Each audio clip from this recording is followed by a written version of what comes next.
Hi, I'm Armand Diaz, and this is a video astroblog on Neptune in Pisces. So what exactly can we say about Neptune in Pisces? I don't really know. It's not a very exact type of energy. It's not the sort of thing you can put into words all that well.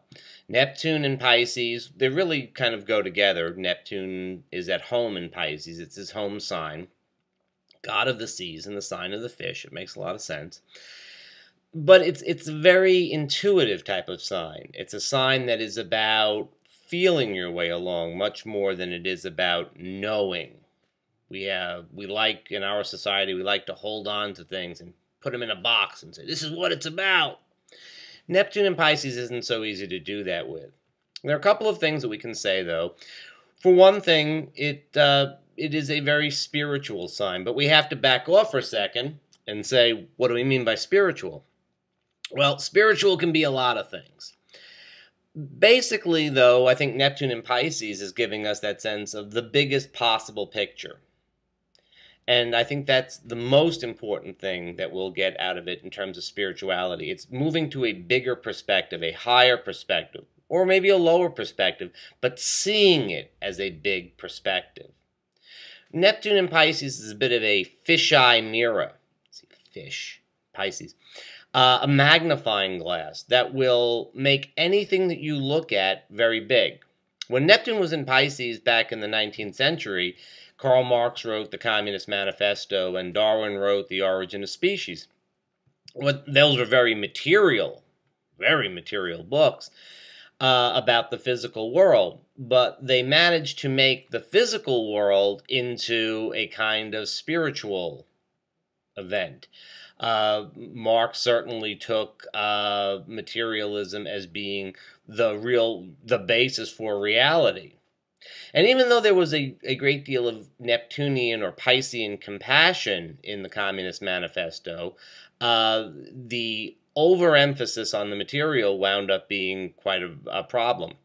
Darwin sort of fogged out the difference between humans and other species. Now, today we tend to see ourselves as being part of this great big continuity of life that includes all animals, all plants, and maybe even other beings that are not around us here on the Earth.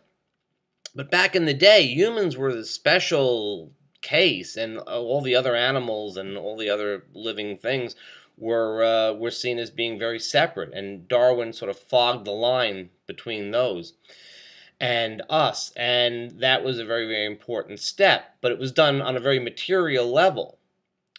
One of the fish in Pisces swims upwards and one swims sort of crossways. We usually picture it as being something like this, but really one is going upwards and one is kind of a cross, forming something of a cross.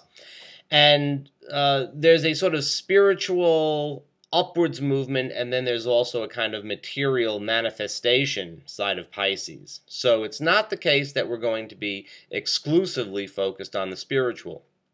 Yeah, I think astrology, I think psychic phenomenon and mediums, I think all of this is really going to take off over the next 14 years. I also think that getting into spirituality in terms of meditation, psychedelics, breath work is also going to be very strong over the time that Neptune is in Pisces. But people that have a more material perspective are still living with Neptune in Pisces. They don't have an exemption, and they're taking their magnifying glass and looking at things that are more material, and they'll see those things as blown up in a kind of out of proportion sort of way. Now, Neptune in Pisces isn't getting great press, even among astrologers. And that's because we have Uranus and Pluto making a T-square in the sky, and there really are sort of much more direct energies that are much easier to talk about and much easier to deal with. And Neptune in Pisces isn't so much what we're looking at, it's more how we're looking at it. It is, as I said, a magnifying glass or a kind of lens that informs how we look at other things, including the Uranus-Pluto square. So I think that we'll see a great exaggeration, a great polarizing of the different perspectives while Neptune is in Pisces. So that it's not so much the matter of one particular political or social point of view, so much as really believing in whatever political or social view you happen to have.